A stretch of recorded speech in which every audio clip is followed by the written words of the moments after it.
Bonjour. On n'a pas beaucoup parlé ces temps-ci. J'ai beaucoup écrit, peut-être trop. Alors, là, je voudrais partager avec vous un petit peu l'émotion que m'apporte la campagne électorale des présidentielles. Alors, j'ai fait un petit schéma parce que j'ai pensé que ça serait peut-être plus simple à expliquer. Alors, voilà, dans ce schéma, qu'est-ce qu'il y a? Il y a les candidats. Les candidats, je les ai appelés eux. Alors, les candidats, eux, ils nous parlent d'eux, ils nous parlent de nous. Ils parlent toujours d'un ensemble. Alors, ils appellent ça la France, très bien. L'Europe aussi, très bien. Quelquefois le monde. Mais dans cet ensemble, c'est toujours d'un ensemble qu'il s'agit. Et quand ils parlent de eux aussi à travers cette notion d'ensemble. On n'a jamais moi et vous. C'est-à-dire moi étant eux parlant en tant que moi, en tant qu'individu, et nous parlant nous en tant que nous individus. Parce qu'on n'a pas tous les mêmes problèmes. Il y a deux solutions. Ou ils décident de nous laisser assumer nos propres problèmes.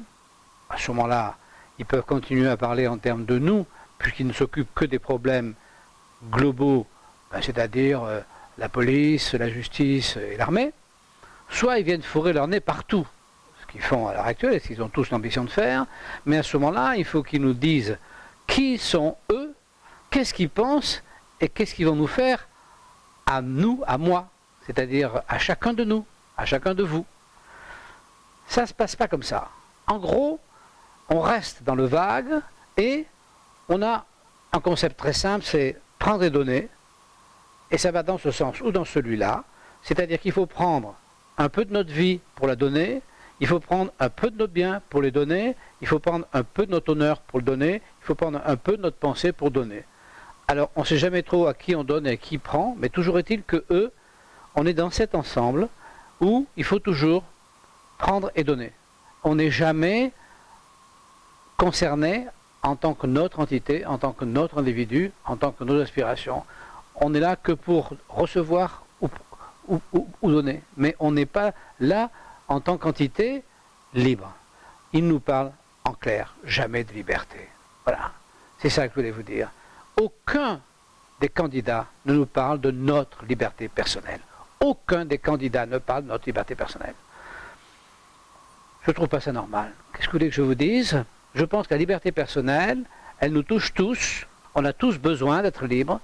On a tous envie d'être libres, chacun à notre échelle, chacun dans l'espace dans lequel nous vivons. Certains dans un espace international, d'autres dans un espace extrêmement aisé, d'autres dans un espace moins aisé. Mais enfin, on a tous une seule envie, c'est d'être libre. Et on ne nous parle pas de ça. On nous parle de ce qu'il faut qu'on perde ou de ce qu'il faut qu'on donne. On ne sait jamais trop à qui. En règle générale, c'est à une abstraction, à des gens qui seraient en souffrance. Ils nous font croire qu'ils pourraient régler la souffrance. Ils se moquent de nous. Ils nous font croire qu'ils pourraient nous apporter le bonheur ou nous diminuer le malheur. Mais ce n'est pas eux qui maîtrisent le bonheur ni le malheur, même pas nous. Hein. Donc vraiment, cette campagne, elle est extrêmement gênante. Pas pour les affaires. Les affaires, ils ont leur casserole. Qui n'a pas sa casserole? Vous savez, aujourd'hui, on met à la mode la surveillance, on met à la mode de plus en plus des perquisitions. Bon. Ben, vous savez, moi, je veux bien me transformer en perquisitionneur, je suppose que ça s'appelle comme ça, puis je viens perquisitionner chez vous, puis je vais trouver chez chacun de vous quelque chose que vous n'avez pas complètement le droit d'avoir.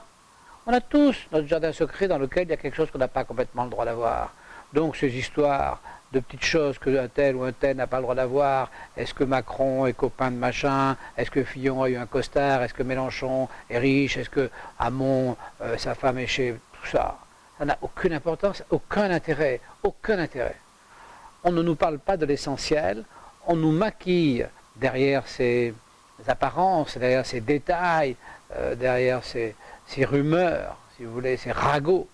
On nous maquille le fait qu'en fait, il s'agit de prendre et de donner, qu'on fait croire à chacun qu'on prendra à l'autre pour lui donner à lui, et en fait, à aucun on ne parle de liberté. Je trouve ça assez grave parce que la liberté, c'est pas quelque chose d'acquis, c'est quelque chose que personne ne peut vous donner, puisque justement la liberté par essence, c'est d'être libre. Donc c'est pas quelqu'un qui peut vous dire, tiens, là j'exige que tu sois libre. Non, la liberté, chacun la conquiert. Il faut simplement qu'on ait de l'espace pour la conquérir, il faut qu'on nous laisse la place de la conquérir. Un animal n'est pas libre enfermé, hein, c'est pas possible. Hein. À Thoiry, les animaux, ils sont pas libres. Hein. Alors ils sont un peu moins enfermés que dans une cage, mais ils sont pas libres. Être libre, c'est être libre. Bon, voilà. Donc on ne nous parle pas de la liberté, on ne nous parle pas de comment on pourrait être libre, de quelles sont les limites de cette liberté, à quel moment elle gêne les autres, comment peut-on s'organiser autour de cette liberté. Jamais personne n'en parle. C'est quelque chose qui n'a plus d'existence. Et c'est quelque chose qu'on considère comme acquis, qui n'est pas acquis du tout. Moi, je ne me sens pas du tout libre. Je suis constamment enfermé agressé dans des espaces qu'on restreint à ma place. Et on fait comme si en fait j'étais libre. On me dit que j'ai beaucoup de chance parce que dans le monde je suis libre, que dans les autres pays les gens sont beaucoup moins libres. Bon, je suis pratiquement certain que c'est pas vrai. Mais en tout cas, ce qu'il y a de sûr, c'est qu'en tout cas je suis pas libre. Je ne sais pas pour les autres, mais moi en tout cas je suis pas libre, j'en suis sûr. Donc je voulais vous dire ça. Je voulais vous dire que comment peut-on aller voter pour un de ces sbires? Il n'y en a aucun qui nous parle de liberté.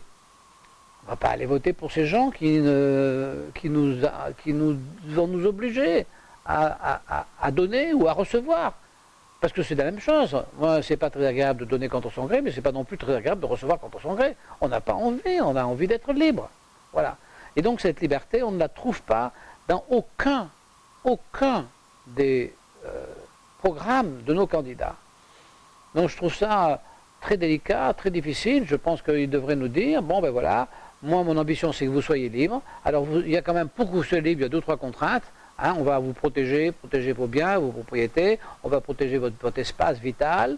Bon, puis on va faire en sorte que quand vous crêpez le chignon, on essaie de trouver, on essaie de rendre une justice relative, et puis c'est tout. Après, débrouillez-vous avec votre liberté, et puis profitez-en. C'est tout. C'est pas, vous comprenez, c'est quand on finit quand on est en classe, quand la prof ou la porte, la sonnerie sonne, vous allez dans la cour, vous êtes libre. Si tout d'un coup dans la cour on vous dit, ah, toi il faut que tu être dans cet espace-là, il faut que tu fasses ça, toi il faut que tu fasses ça ici, toi il faut que tu fasses... Non, c'est pas possible, c'est pas comme ça que ça marche. On ne peut accepter des contraintes, mais à condition qu'au bout il y ait la liberté. Voilà.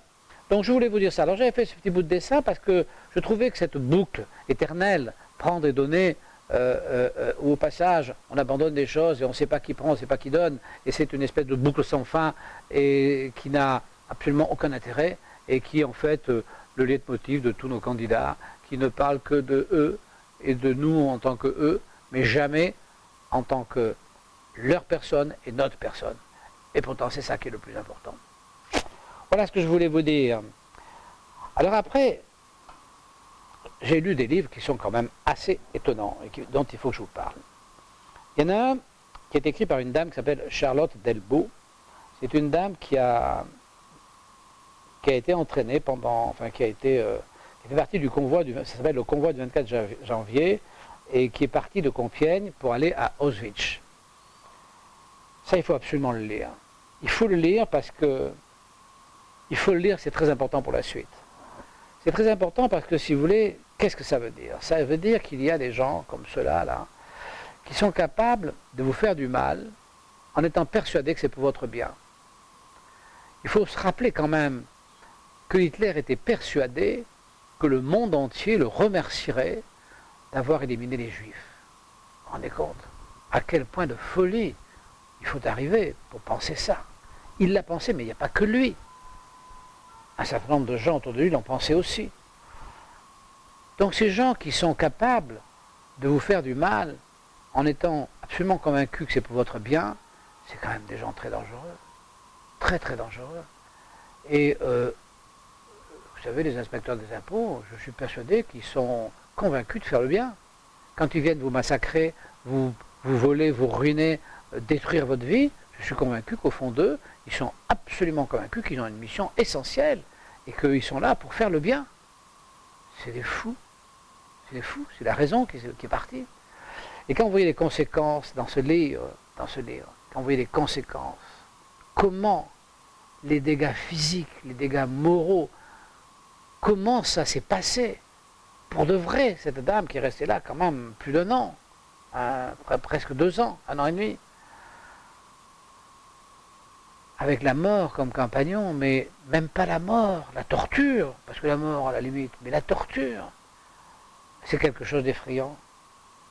Et l'impossibilité d'en parler après, terrible, terrible, il faut absolument lire ça, c'est terrible, voilà. Et puis après j'ai lu ça, ça s'appelle le fascisme islamique. Alors évidemment il y a un peu une liaison, alors le fascisme islamique, alors ça c'est très très très très bien. Alors c'est très bien, c'est un monsieur donc, qui s'appelle Ahmed Abdel Samad, un homme jeune, qui a été croyant et qui a fini par comprendre que la croyance est une aliénation. Et qui explique très bien comment et pourquoi l'islamisme est une pensée fascisante. Alors je pense que quand il emploie le mot fascisant, il veut dire totalitaire, c'est-à-dire une pensée qui n'accepte aucune autre pensée, comme toutes les pensées, que ce soit le catholicisme, que ce soit le communisme. À partir du moment où ça devient un système d'État, automatiquement c'est une pensée obligatoire, et automatiquement ça va être une pensée qui va tuer et torturer. Vous savez, il n'y a pas une grande différence entre les gens de Daesh qui coupent une tête pour faire du bien aux gens à qui ils la coupent, hein, et puis le mec du fils qui vient vous ruiner pour faire du bien, pour vous faire comprendre que c'est quand même normal que vous soyez ruiné, parce que vous ne pensez pas comme lui. Donc, si vous voulez, cette façon est, dit-il, la seule chose pour sortir de l'islamisme, ben, c'est que les gens n'y croient plus. Ben oui. On ne peut pas sauver celui qui y croit. Alors, le catholicisme, bon, il y a une minorité qui y croit. Alors les gens croient encore au bon Dieu. Bon, croire au bon Dieu, c'est un problème personnel. Mais la structure, le capitalisme, la religion catholique, moi quand j'étais jeune, on mangeait du poisson le vendredi. Bon, cette religion qui a tué des millions de gens, le communisme qui a tué des millions de gens, bon, et aujourd'hui l'islamisme qui tue des centaines de milliers de gens, ces croyances qui prospèrent sur la faiblesse structurelle de certaines sociétés, sur le repli sur soi-même, c'est très très bien expliqué. Et quand vous aurez lu ça, vous allez parfaitement comprendre le fascisme. Et quand il dit, ben, c'est pas les Arabes qu'il faut détester, c'est la religion que ces gens s'imposent, ou qu'on leur impose, ou qu'ils s'imposent eux-mêmes. Exactement comme c'est pas les Allemands qui étaient en cause, c'était le nazisme. Et le problème, c'est qu'une majorité d'Allemands a cru au nazisme. Et pour qu'ils n'y croient plus et qu'ils se rendent compte de l'horreur que c'était, il a fallu quand même les éradiquer complètement. C'est-à-dire qu'il a fallu presque les supprimer jusqu'au dernier. Donc quand on en arrive là, on se dit, bon, les Allemands, ils n'étaient pas très nombreux, là ils sont 1 milliard. Hein. Donc ça fait très peur. Mais ce sont des très beaux livres. Il faut lire ça. Il faut lire ces 2 livres, ça va vraiment vous apporter quelque chose. Enfin, moi ça m'a apporté quelque chose. Je ne sais pas si ça va vous apporter quelque chose. Moi ça m'a apporté quelque chose parce que c'est des livres qui sont...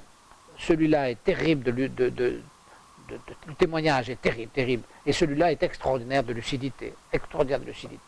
Sans aucune méchanceté. Il n'y a pas de méchanceté, il n'y a pas de vengeance, il n'y a pas de revanche, il n'y a pas rien. C'est complètement... C'est d'une limpidité, c'est très très intelligent comme livre. Voilà.